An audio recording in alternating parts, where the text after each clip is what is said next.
coming up this week on the Course of Life podcast. It is a massive week in the world of golf. We had a Waste Management Pheonix Open with a familiar back-to-back champ, and the Neflix doc drops this week. I watched episode 1 and clue you in on everything you need to watch for, and a return from a guy named Tiger as well.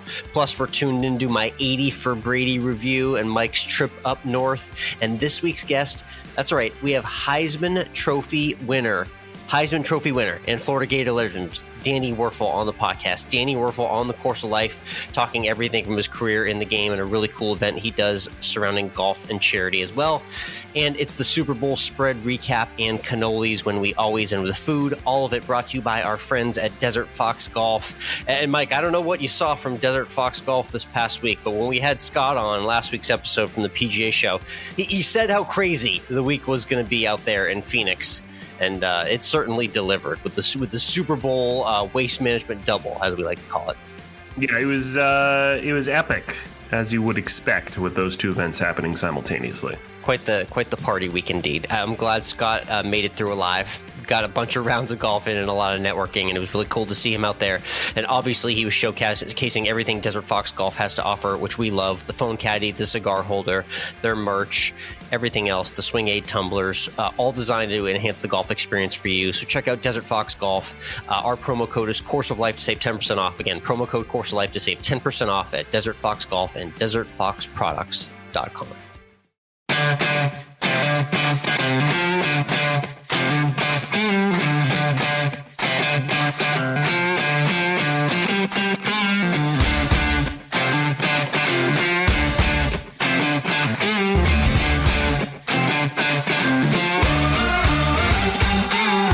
Hello, interwebs, and welcome to Course of Life. We are proud to be presented by our friends at Desert Fox Golf and Voris Golf. I'm Michael. He's Alex. And Alex, happy Valentine's Day. Oh, thanks, love. How are you doing? Yeah, it's been a little bit since I talked. Great. I knew you'd miss me, so thanks for that greeting. So much. I didn't get you flowers or chocolate, but I did get you Scottie Scheffler returning to the #1 world ranking as he repeats at the Waste Management Pheonix Open in Scottsdale. He seems to like these late winter, early spring events, so I'm going to go ahead and say it right now. Scottie Scheffler repeats as Masters champion. I mean, this is a carbon copy of what he did in 2022. It's a little eerie. He started the year off with this win on Super Bowl Sunday in 2022 at the Waste Management. And then I feel like I've rattled off this heater so many times. I could say this, with a gun to my head. And then he won at Bay Hill, and then he won the Dell match play. And then 2 weeks later, he won the Masters. It was an unbelievable run. And I guess he's going to try and repeat the same thing, it sounds like. So he's going to take a couple of down weeks. He'll be back to win at Bay Hill, and he'll just keep the pattern rolling every single year, right? I mean, if it works, it works. Why mess with perfection? Yeah, nice to have a Masters build up by winning 3 times in the West Coast and Florida swing. That's a nice build up to the Masters, right? I mean, it would be awfully phenomenal and epic if he were to actually #1. That's for sure. I can guarantee that. Yeah, it really would. Scottie Scheffler, 19 under par, 2 clear of the pack, really just seemed to cruise. He had 65s. He had a 64 in there on Friday as well. Big eagle on the par 5. Just all around great play from him. And falling into solo second, the Canadian, Nick Taylor, who beat out the likes of John Rahm, Justin Thomas, a resurgent Jason Day. I love seeing his name back on the leaderboard. Jordan Spieth was in the mix. Xander Schauffele, Ricky Fowler, who had an ace as well. There were a lot of huge names on this leaderboard. This is exactly what the PGA Tour wanted when they wanted elevated events. Absolute home run. We talked about how this is and I wrote this in my Run the Mirror Pool article previewing the event. This was like the Super Bowl of golf PR. And it completely delivered. You had a massively loaded leaderboard with all the biggest names. It was 4 stars, and no offense to Nick Taylor, but 4 stars and Nick Taylor, and then the final 5 when it all came to be done. But yeah, there were all sorts of names like Ricky Fowler coming out of the woodworks. Jordan Spieth had himself a week. JT sniffed contention. Rahm was circling around the lead. Scheffler got it done. Schauffele was there. Yeah, you had all the right guys showcasing the best talent in the PGA at an epic venue. We say it every year.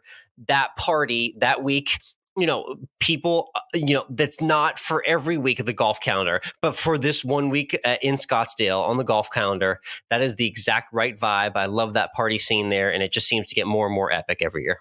It does seem like the Waste Management Pheonix Open is golf, but louder.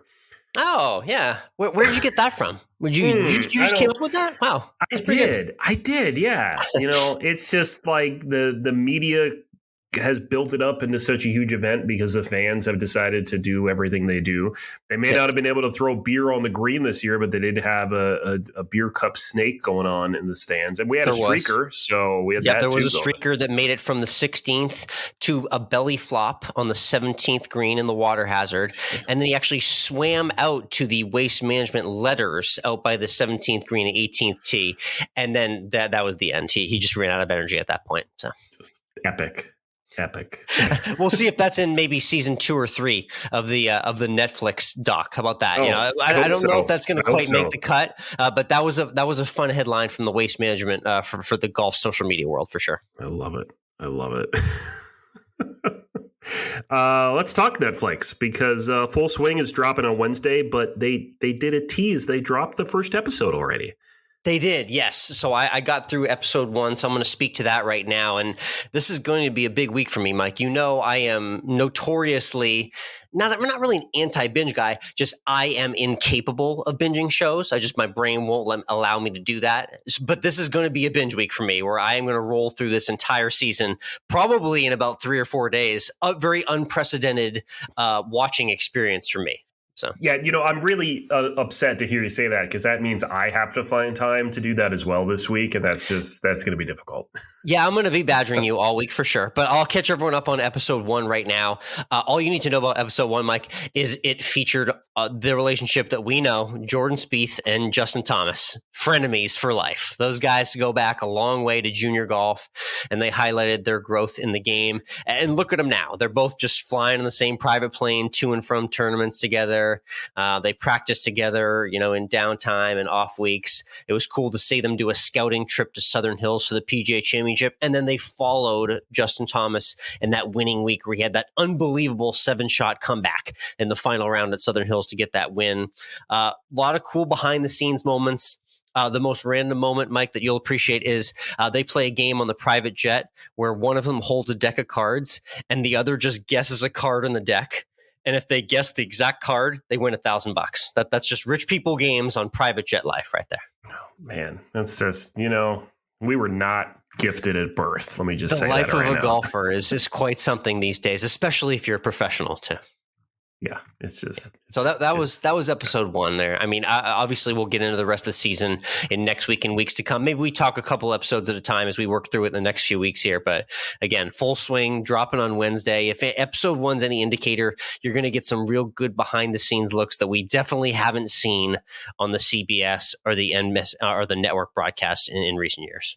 I also want to talk real quick because this did drop this last week, this little tidbit of information from Greg Norman that Live Golf expects to earn the majority of their revenue over the next year after having no revenue this past year to come all from merchandise. Because, we all know the Aces and the Daces and the Jace. I don't know any of the other team names. The 4 Aces are going to be selling what? $100 million worth of merch. It sounds like that's I just the plan. think it's incredible that we expect to make hundreds of millions, billions of dollars off merchandise this year to earn back our investment. So silly me. I thought that this was a plan for an alternative World Golf Tour and an outlet for those who were wronged by the horribly greedy PGA Tour. Silly me, Mike. This is actually just a merchandise company all along. I didn't realize that was the goal here, was just to print funny T-shirts and sell them.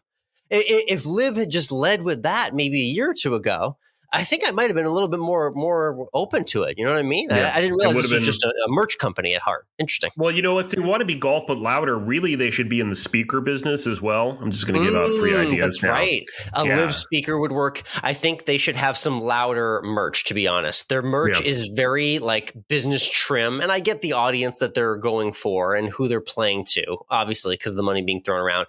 But if they are golf but louder, I think they're going to have to go a little bit brighter with the merch. That's going to be my first first suggestion for them. Greg Norman, if you want more ideas, it's going to cost you. So you can hit us up in the DMs if you're looking for more merch ideas. We'll be glad to help for a price, though. More than happy to sell our souls to help you out with the merchandise. Hey, let's look ahead to the Genesis Open at Riviera, presented by Hyundai, the Genesis brand. It used to be the Hyundai Genesis. Now it's just Genesis brand. Okay. Hey, some guy, I don't know if you've heard of this guy. Some guy is going to be playing for the first time since the Open at this tournament. Oddly enough, this is the tournament where his career almost ended. Yeah, I just thought about that 8 seconds ago as you were doing that intro. I hadn't put it together that Tiger Woods is making this return and debuting in 2023 at the same venue and tournament where he had that horrible accident that nearly took his life. We discussed probably could have in any other given day, but it's a miracle he survived. And lo and behold, he's back now, playing in the Genesis Open. Now, this is just a month and a half, if you remember the last time we saw him on the golf course, of him, in Florida on some pretty flat tracks, needing the cart to play 18 holes with Charlie and being able to walk to the ball, but using the cart for a 12-hole exhibition match under the lights in Florida. That's the last time we've really seen much golf from him. And now he's going to go tee it up in a PGA Tour event. I'm not sure what to think of this. And Riv is not a flat course, from what I remember. No, it's not. So I wonder if this is we're going to see if my leg can do this because I want to play Augusta, and Augusta is not a flat course either, sort of thing. That's my thought process here. Is that's where he's thinking he's going to do it. Maybe this and one Florida event before the Masters. If that, this could be it. This could be the only event he plays before the Masters. Actually, I mean, I would expect this. I would expect. Do we think he's going to match play one last time? Maybe for the road. I don't know. I was going to say Bay Hill, but if he can get in, you would expect him to play Bay Hill. So, yeah, you're right. No, that's an interesting thought. Max Homa made the joke, which you'll appreciate. Max Homa said, I think we're going to have to carry Tiger down the hill at 1 and up the hill at 18. But besides that, he should be okay. So yeah. It's hard on the elevation. The legs, they're giving out. He's an old man now. Jeez. That's true. But hey, former world number 1, Rory McIlroy, will be there. It's been so long. Wow. It's been so long.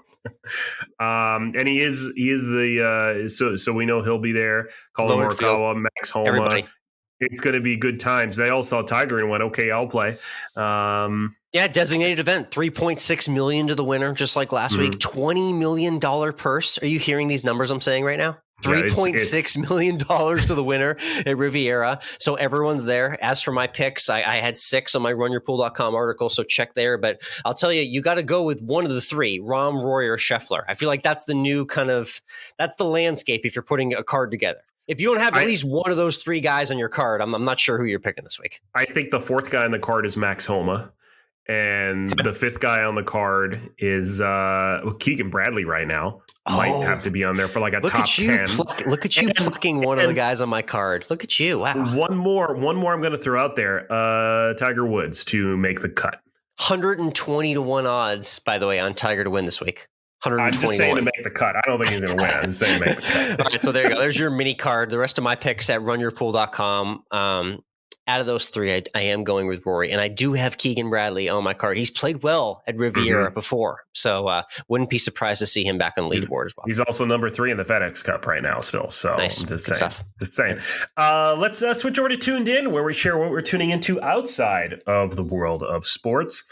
I was absent last week. We aired that episode with all those wonderful interviews you did live for the PGA Show. Yeah, it was great. I was up north in New England. I was in New Hampshire and Boston for a short time to enjoy some family. Not as much family as originally intended because the brother and his family all started coming down with COVID the day before I was to go up there. So perfect timing. Yep. But did go skiing. I saw that. Whoa, first time in how long for you hitting the slopes? Since 2018. Okay. I think. How'd you fare out there? I did pretty well. One of the friend who hadn't skied since maybe 2017, so both of us had some not very strong legs for skiing, but it was a lot of fun to be back out there. It's like riding a bike. It just all comes back to you really fast. What are we talking here? Blue squares, black diamonds, Bunny Hill? What were you doing? Mostly blue squares, maybe hit 1 or 2 diamonds. A lot of the diamonds on the mountain that I went to were closed, actually. So okay, cool. Yeah. Well, you made it back in one piece. That's always the important thing when you go skiing. Is you get all your making it back in one piece is an important story I want to share. Oh, okay, all right. I think you saw my Twitter on Saturday when I was returning. We have to break down what happened here. I didn't get the full story on this. So let's start at the beginning here. So at I'm an 11:50 flight leaving Manchester Boston Regional Airport in Manchester, New Hampshire. Okay. And at 11:10ish, I get up and I just do a quick lap around the airport. It's tiny airports, like 12 gates, because I just want to stretch my legs before getting on the plane. And in the process of doing it, I go all the way to the other end of the airport and I see a Spirit Airlines flight just empty. Just they all come out and they all come down to a different gate area and they just all sit down. Interesting. And I'm like, that's bizarre. And then I walk back over to my gate area and I'm waiting. And at 11:20, when they're going to start boarding, they say, hey, y'all, we're just going to put a pause on boarding. Our flight crew's on the other side of security. And it looks like for some reason they're just not doing anything through security right now. And it's well, that's little yellow flag there. All right. Yellow flag. 15 minutes later, they come on and they say, hey, everyone, we don't really know what's going on, but there's some sort of security thing and they're not letting anyone through security.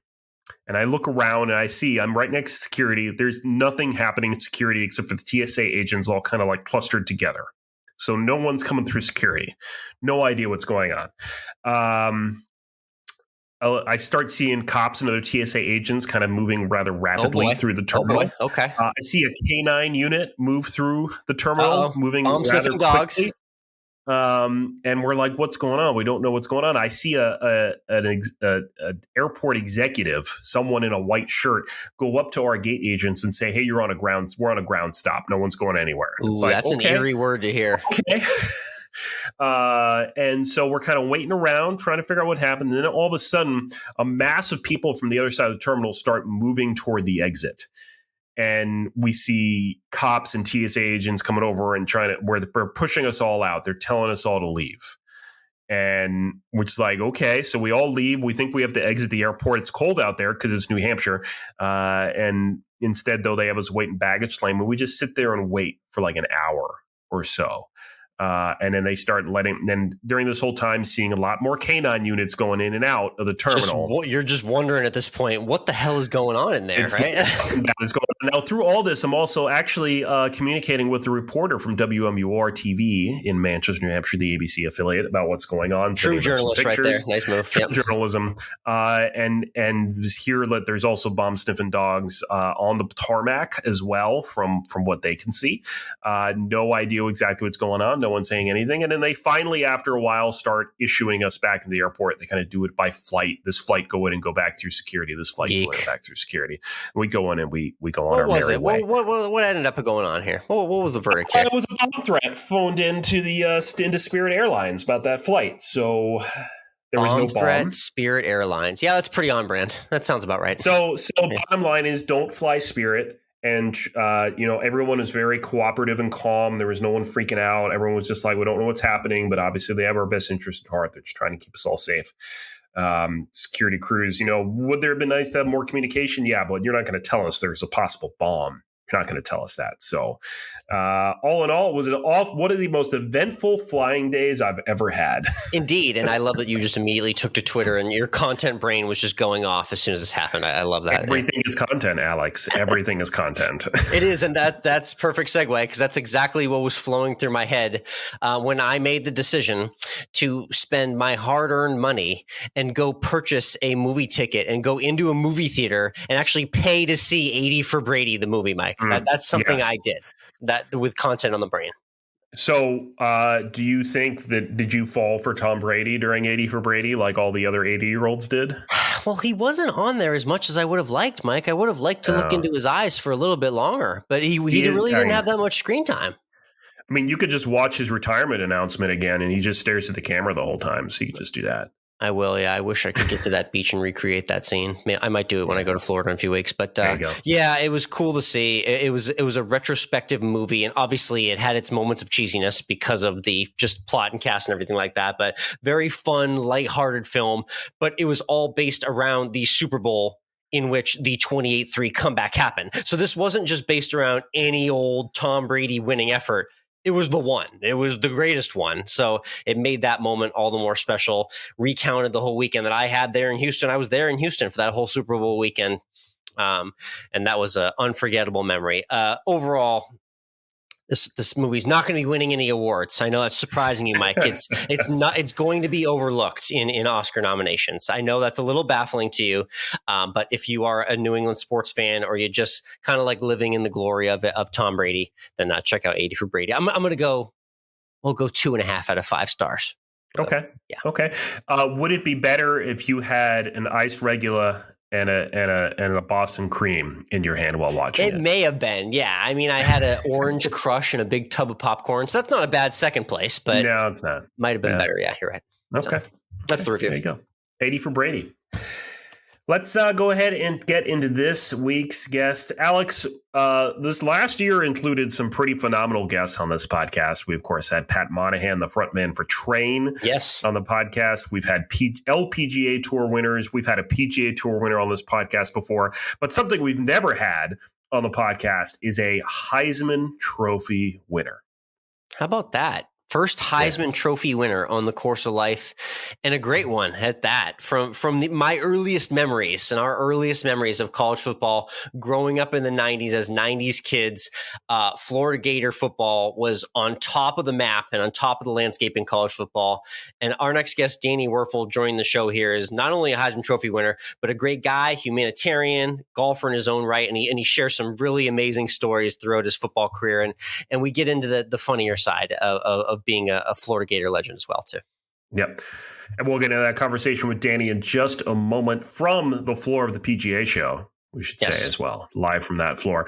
But let's talk about our friends at Voris Golf. We've talked about them a lot before. We even had Alex from Voris Golf on this podcast before to kind of share more of that Voris journey and what it's about. And since I just went skiing, I had ski gloves that let me use my phone with the gloves on. And it's just like the Voris Golf lets you do. It lets you use your smart touch device with your golf on your hand. It's realized that through touch technology that they have put into their super soft, grippy leather gloves.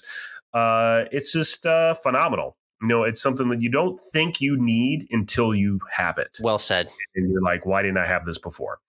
So Voris Golf, that's VORAUS golf.com. They've got polos and hats as well, rocking their green V, because they've got a lot rocking of the V all the time. Too. That's right. You can catch it all at VorisGolf.com. Their gloves, their polos, their hats. And you can save 18% off anything with our promo code. That's COL18. Again, COL18 for 18% off anything at VorisGolf.com. Voris, it's German for advancement. So check them out, VorisGolf.com.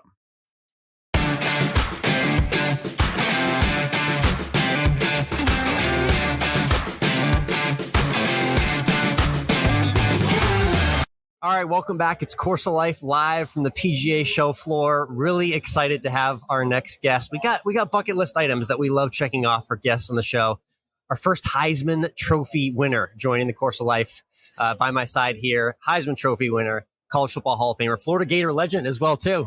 Thanks, Love it. Alex. Danny Wuerffel joining us. Danny, how are you? Good to be with you. Yeah, it's great to see you out here on the show. So this is your first PGA Show, as I understand it. What are your thoughts on everything going on here? This is incredible. It's like a little event on major steroids. It's you can walk forever and not see the same thing. Yeah, this is my second show. Last year was a little bit trimmed down because all the big manufacturers weren't here. They are all back in a big way.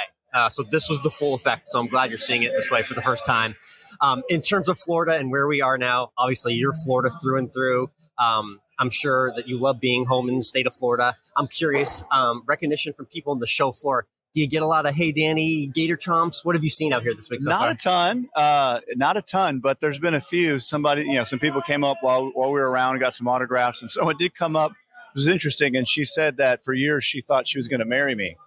But fortunately, we're both happily married, not to each other now. So you led separate paths. So we did. We led separate paths, but it's been great. It's fun to be back in Florida always. Very cool. Let's go back to the beginning. I know you're a Florida boy. Obviously, God, Florida high school football recruiting. I can't imagine what that was like from your perspective back in the day. But why was it always Steve Spurrier and the Gators for you? And how did that choice come to you? Yeah. Well, it wasn't always that. I was really leaning towards Florida State. I really loved and admired Bobby Bowden. I took a trip to Alabama and really loved and admired Gene Stallings and the Alabama program. And but then I took a trip to Florida, and, Coach Spurrier, his success with quarterbacks is unbelievable, unparalleled. So the chance to play for him, one, was important to me. And then secondly, if I wasn't playing football and I was just a student, the chance to go to Florida as a student is incredible. It's a top 5 university now, and it just has always been a great academic institution. Definitely. No, I appreciate you saying that. It definitely has gotten a lot of accolades in that aspect. And from a program perspective, your college football career was amazing, like really idyllic. And it was probably filled with a lot of adversity from your shoes as well. But from where you got from freshman year to the end in 1996, tell me about the growth of yourself as a person and a player in that time. Man, looking back at that period of time, sometimes I pinch myself because it like the way it happened was so magical. Like if you made a movie about it, you wouldn't believe it because it went so well. And, we won 4 SECs. We played for the national title twice, won it the last time. But you're right. There was a lot of growth. I played on and off my first 2 years. I injured my knee and had surgery, and I had to sit a lot more than I would have wanted as a competitor. And there's challenges along the way, but, I tell you, to cap it off with a win against Florida State for the national title in the Sugar Bowl couldn't have been a better ending. Definitely. And the interesting aspect of that game I remember is that was a little bit of a vengeance aspect too, to explain what happened earlier in the season. Yeah, so we were both undefeated in the last game of the regular season. And basically back then, especially, if you lost at the end of the year, you really didn't have a chance to win the national title. This is pre-playoff, people. This is before playoff. Yeah. We were playing Florida State, and they beat us down. My dad counted that I got knocked down 32 times in one game. Thanks, Dad. Yeah, they beat us. I still feel some residual soreness all these years later. But, so in one sense, we were out of it, but a lot of weird things happened. We came back and beat Alabama, knocked them off. Texas beat Nebraska. That knocked them off. From Austin. And then, and then you had Arizona State was undefeated, and they lost to Ohio State in the bowl game. So the only other undefeated team was Florida State, and we had a rematch with them. So everything came together, and it was just unbelievable. It's really cool how the dominoes fell that season. That was one of the first college football seasons I really remember growing up. How old were you then? Like 9, 10 years old at that point. Yeah. You're a young man. Just getting into football. My uncle started taking me to Patriots games at Foxborough Stadium when I was awesome. 7 or 8 years old. So that's I was so enshrined at an early age. Okay. Yeah. But really cool. Again, Danny Wuerffel joining us here on the Course of Life live at the PGA Show. One thing I wanted to get to, because I was always curious about, I mentioned you being a Heisman Trophy winner and that trophy presentation night. I wanted to just get your perspective on that. I know it was a while back, but what's the vibe in that room like? Maybe before in the waiting room, the other nominees and leading up to it. Is it calm? Is it icy? What was that experience like for you, from your memory? I think especially the nominees, everybody's obviously very respectful and polite, and very supportive of one another. But there's a weird feeling because you know that somebody's life is going to change. It's not like you're just winning an award or something. It's something that's going to impact you. And I'll never forget Coach Spurrier's wife came up to me right after I won, and she said, this is going to be a really special for you now, but you have no idea what this is going to mean for the rest of your life. And of course I didn't, but it means that, 25 years later, I'm at a PGA Super Show talking to you. It's in every intro. Yes. It's in every intro. Yeah, no, very cool aspect of your life that I love highlighting. And that was neat to walk us through the night there. So your relationship with the program, obviously great. You're rocking the Gator shirt now. Tell me what it's like in terms of Gator games. Do you get out to a lot of them in the season? What's your fall schedule like these days? Typically we'd get to 1 or 2 home games. Something changed a little bit this past year. One is I got a little bit more involved in the program, and I've been around working with some of the guys and being a part of it. Okay. But probably more importantly is my oldest son now is a student at Florida. So my wife, his mother, all of a sudden wants to go to Gainesville for all the games and see her son. So we were there a lot this fall and really enjoyed being around in the program and obviously seeing our son. That atmosphere, I still haven't gotten there. I told you I haven't gotten the world's largest cocktail party. I got to get to the Swamp, but for those who don't understand what's like, describe Gainesville and the Swamp and what that atmosphere is like for football Saturday. It's so bizarre. Like, it's overwhelming. It's like, and the colors are a little unusual. You have the orange and the blue. And so in some ways, I remember the first time running onto the field, was like I entered into like a cartoon world with colors everywhere that was really, really loud. I love that that's your thought. That's great. And just the atmosphere there is unparalleled, of course, in my opinion. And everyone talks about these other stadiums and how loud they get, Tennessee and LSU and some of the other places. And I said, well, if you put up 3 or 4 touchdowns in the first quarter like we did, they get quiet real quick. That's right. That's right. That always does the job. Danny, I'm obsessed minorly with the Gator Chomp. I'm just curious. You probably had a lot of great moments in that building. What's maybe the most epic Gator Chomp fan celebration moment that you remember just off the top of your head? Man, I remember, Peyton Manning coming in. Heard of him? Heard of him. And he was supposed to, Sports Illustrated came and they were going to have him on the cover, so I hear. And they came in there and they got ahead. Things weren't looking good. And then we scored 9 straight touchdowns. It ended in the rain. There's a kind of an iconic picture at the end. I did this little prayer with my hands in the rain that then ended up being the cover of a book that I wrote. But that nice. Moment at that time was pretty special at Florida Field. Very cool. So let's talk a little bit about what the landscape looks like now in 2023. Obviously, things have changed a lot since that 96 run. We now have a playoff system in place with 4 teams, soon to be growing to 12. What's your vibe on just kind of how the playoff is played out and what the potential expansion looks like for college football? Yeah, I'm very excited about that part of college football. I mean, I remember years ago when everyone just played their bowl games, and then some people somewhere just voted. And that didn't seem right. And so when they finally even moved towards more of a BCS game or whatever they called it, that was pretty special. Yeah. And I'll never forget the first time they had the playoff of 4. Those semifinal games that first year to me were like electric. And again, even this year, the semifinal games were unbelievably close and fun. So I think that adds a new element. And then when to expand it, to get 12 teams in, I think is the right thing. You're definitely going to get some upsets that you wouldn't have gotten before. It'll give more teams an opportunity to have a shot at the national title that may not. So pretty exciting stuff. That's a part of college football I'm really excited about. Yeah, it definitely widens that playing field, makes it wide open. The possibilities are endless. So I'm looking forward to the expansion as well. Before we get into some golf and pickleball, I want to do a quick segment with you because obviously NIL is all the rage now in 2023. It's ubiquitous across college football. So it had me imagining what Danny Wuerffel's NIL situation would look like in 1996. So there's a few different cliche NIL deals that are going on right now. So the first one that goes on is the restaurant deal. So put yourself back in Gainesville or Florida in 1996. Yeah. Who would have been that restaurant or that food sponsor that you would have just gobbled up to partner with? Oh, man. Well, would love to have some unlimited passes to Chick-fil-A for sure. That one would have been good. Of course, back then, McDonald's would have been great too, or something like that. But I wouldn't. Okay with you eating that in 96? Coach Spurrier wouldn't have liked it at all. He'd come around looking at your plate and judge your meals, but we'd sneak away.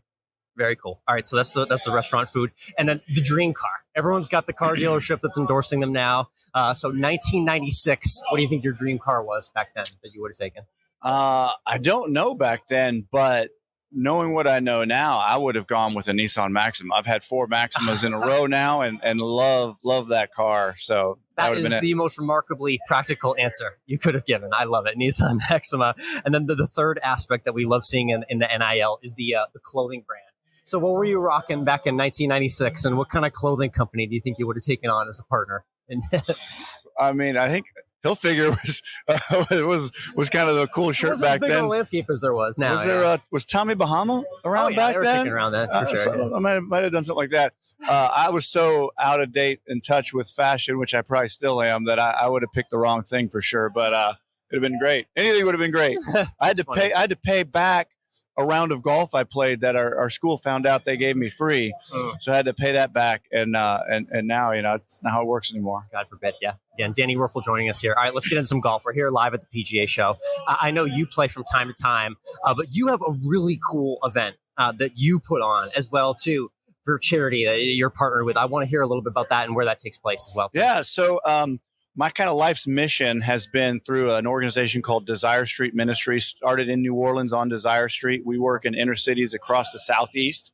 And then I started another foundation, the Wuerffel Foundation, that promotes service and unity in the world and has a an award for college football for community service. Oh, nice. So we're doing a lot of really fun, exciting things in a lot of different capacities. And our biggest fundraiser, like many organizations, they found that golf is an incredible sport for a lot of reasons, and that it provides avenues to give back. And so we do our take on it. You mentioned the cocktail party, Florida, Georgia, or the Georgia-Florida game. Classic game. So we, right before Florida plays Georgia, we have a Ryder Cup style fan versus fan, celebrity versus celebrity, Florida, Georgia extravaganza. I love that. That's great. We do it at TPC usually, or we've done the last few years at Sea Island, Georgia. And we have celebrities and fans competing. And so even if your football team can't win, which recently that's been Florida, we always have a shot to win the Desire Cup on the Florida-Georgia weekend. So there's always hope.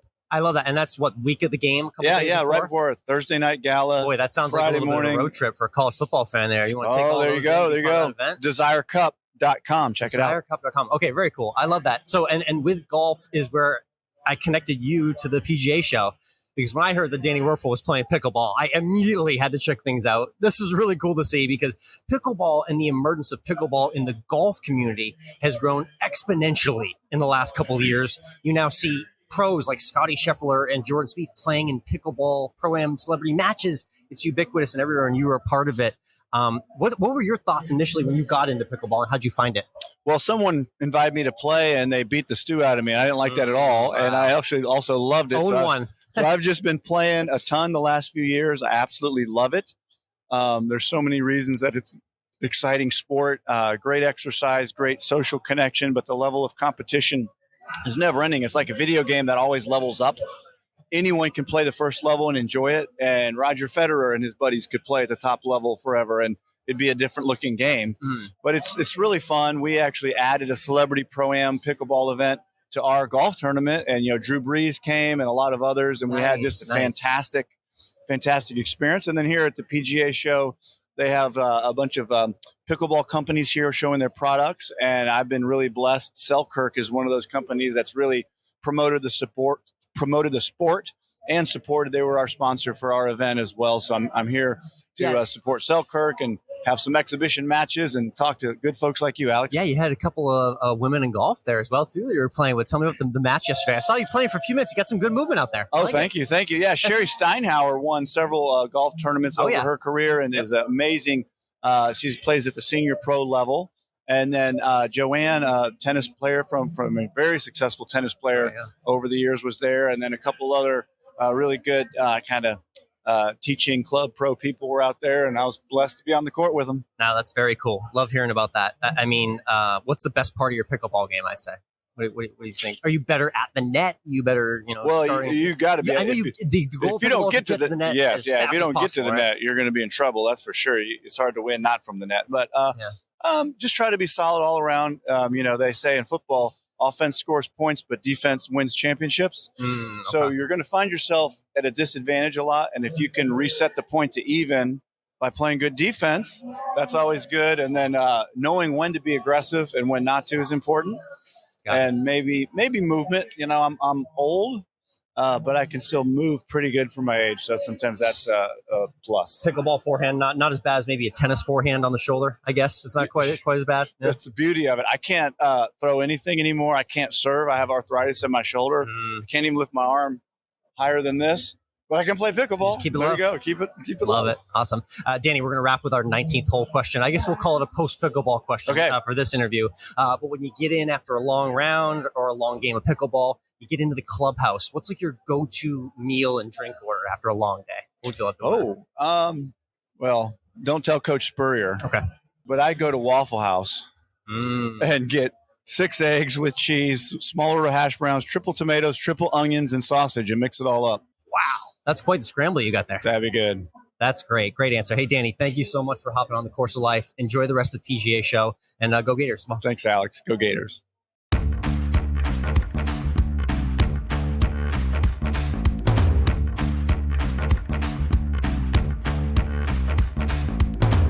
And we're back. Great chat there with Danny. The Desire Cup, that's like an hour or two for me. Yeah, that's in your neck of Not the woods. that That's far. why I kind of perked up when he started talking about it. I was like, oh, this is a fun little event that I could get involved with. Yeah. And you know now, because you spent some time in Georgia, that Georgia-Florida rivalry, especially when it leads up to that game week in Jacksonville, that's the real deal in terms of college football rivalries.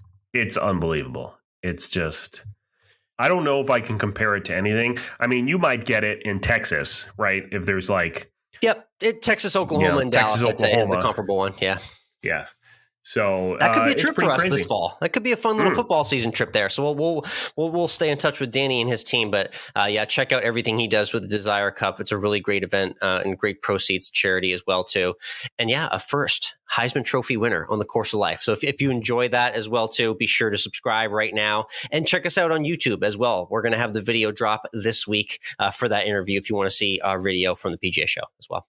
Let's talk Super Bowl, Alex, because it happened this weekend in concert with the Waste Management Pheonix Open down there in the Phoenix area. So in Glendale, they had Super Bowl 57, Chiefs and Eagles. And I think what really stole the show was Rihanna's baby bump.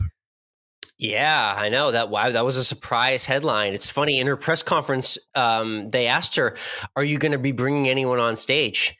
And she said with a wry smile, yes, I am going to be bringing someone on stage. Yeah. Touche, Rihanna. Well played. And she crushed the performance too.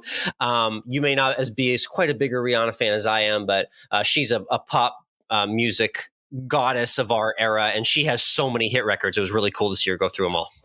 I mean, Rihanna was one of the main voices of the music of our childhood, really. And you recognize how long she's been around for. You don't kind of forget how long. Maybe it makes us feel old, or we realize they're old. I don't know which one it is. But Jay-Z signed her in like 04, 05, Mike. How about that for dating Rihanna back there? Wow. Crazy.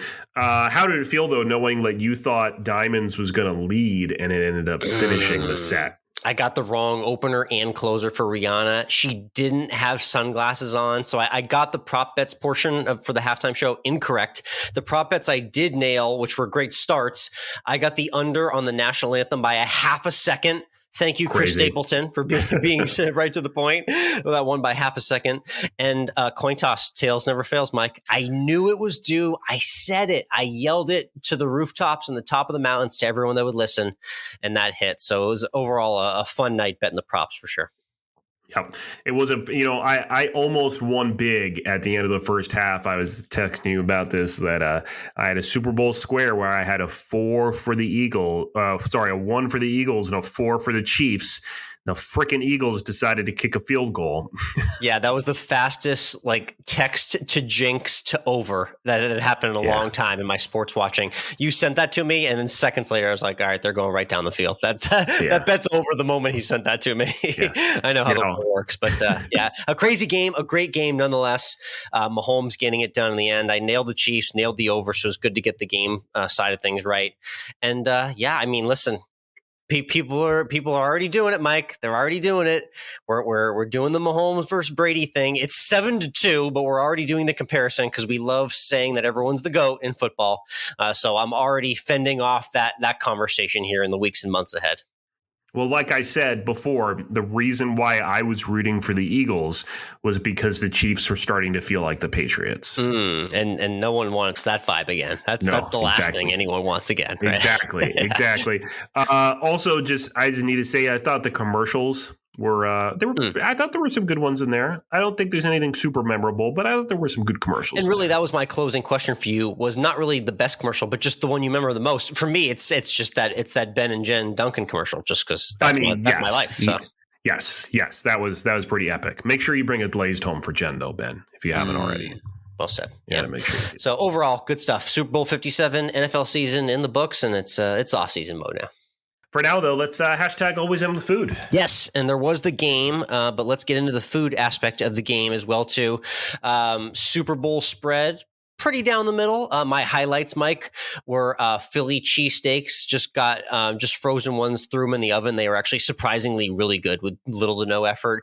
And Kansas City barbecue sauce, nice and spicy on the popcorn chicken. So I paid tribute to each city successfully, and those are my favorites for the Super Bowl spread. I appreciate it. I did nothing special for Super Bowl Sunday food. There's nothing special.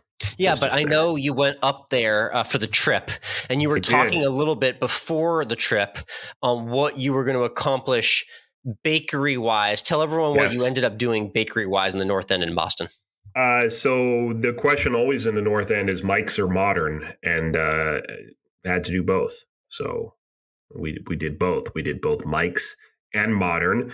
And I can say with no reservation and no hesitation, modern is better. Okay. And what did you get specifically? What pastries did you get at each place? What else are you going to get when you go to the North End? You get cannolis. So you just did a straight head-to-head with cannolis, Mike's versus modern? I will say the one difference is we did regular cannoli at Mike's, but at modern they do mini cannolis, which are only like 3 inches long, a much better size. So I did a mini cannoli there. And the ricotta pastry cream filling was much smoother and modern. The size was just better. I'm trying not to compare size here, but it was just nicer to have a smaller size. It is because a cannoli, man, those things are so heavy. Downing a whole one of those, that'll put you down for the evening if you have a finished one of those. Stuff. Yeah. It's big stuff. But it was just fantastic. And I wish I would have been there maybe for longer to be able to buy more sweet treats, because as I put pictures on my story, and you can actually see it in my highlights as well on Instagram, MWRINC, there was a lot of other things, including lobster tails. That's a very New England name for them, a lobster tail. And along with everything else other than a cannoli, there's a lot of things there. Shout out modern pastry. Modern over Mike's, it is. The verdict is in. Love that. Okay. That was Always End With Food. Follow Always End With Food on Instagram and COL Podcast on Instagram. Thank you again for tuning into this episode of Course of Life, and we'll see you next week.